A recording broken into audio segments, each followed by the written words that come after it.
Positive Parenting Malta ippubblikat ir-riżultati ta' studju dwar l-impatt li kellhom fuq il-Maltin, żewġ kampanji li għamlet, waħda mirata għal ġenituri ta' tfal żgħar u l-oħra għal ġenituri ta' adolescenti. L-istudju ppreżentat mill-Professur Vincent Marmara wera l-bżonn ta' aktar kampanji fit-tul dwar trobbija pożittiva.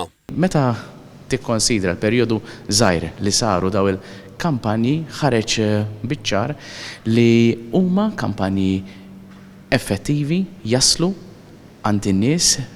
Fir-realtà fl-ewwel kampanja kellna wieħed minn kull erba' illi semgħu daw il-kampanja mbagħad kellna infatti t-tieni kampanja fejn kellna wieħed minn kull ħamsa illi semgħu daw il-kampanji u dejjem kellek persentaġġi pjuttost inkoraġġanti għolin ta' nies illi ħassew illi daw il-kampanji kienu effettivi. Il-Professur Marmara spjega li bħala kejl għal dan il-ġenituri ġew mistoqsija x'jiftakru l-aktar minn dawn il-kampanji. Għal l-aktar messaġġ li semmew kien dwar l-importanza li għattu ħin ta' kwalità ma' wliedhom. Kompla jgħid li għal kampanji oħra fil-ġejjieni il-ġenituri qalu li jixtiequ aktar appoġġ u gwida dwar sfidi fit-trobbija, speċjalment dwar il-ħtiġijiet emozjonali tal-adolescenti u l-użu tat-teknoloġija u l-midja soċjali. Jixtiequ wkoll li jibqgħu jitwasslu messaġġi dwar l-importanza ta' ħin ta' kwalità fit-trobbija, ir-rispett u r-relazzjonijiet pożittivi. L-istudju wera li t-television, speċjalment fl-aktar ħin segwit tal-ġurnata, kien l-aktar mezz effettiv ta' komunikazzjoni f'dawn il-kampanji. Dan l-istudju ġie ppubblikat fil-ġurnal internazzjonali Global Health Promotion,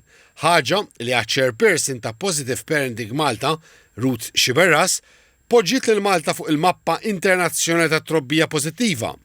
Tkellmet dwar korsijiet u taħriġ li qegħdin joffru. Il-Parents as Partners għal koppji li jkollhom tfal żgħar taħt 3 snin huwa programm ta' 16-il ġimgħa fej il-koppji jiddiskutu magħna anke dawk id-diffikultajiet li jkunu qed jiltaqgħu magħhom, imma jiffoka fuq ir-relazzjoni ta' bejn il-koppja.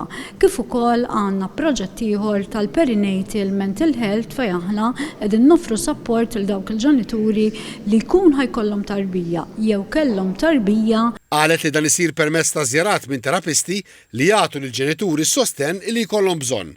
Kompli dan l-appoġġ se jibda jingħata wkoll lil dawk li jkollhom korriment fit-tqala jew f'mewt ta' tarbija mat-twelid. Positive Parenting Malta hija inizjattiva tal-Ministeru għall-Politika Soċjali u d-Drittijiet tat-Tfal. Il-Ministru Michael Falzon enfasizza fuq il-ħarsien tal-familja bħala posta imħabba, għoża u gwida.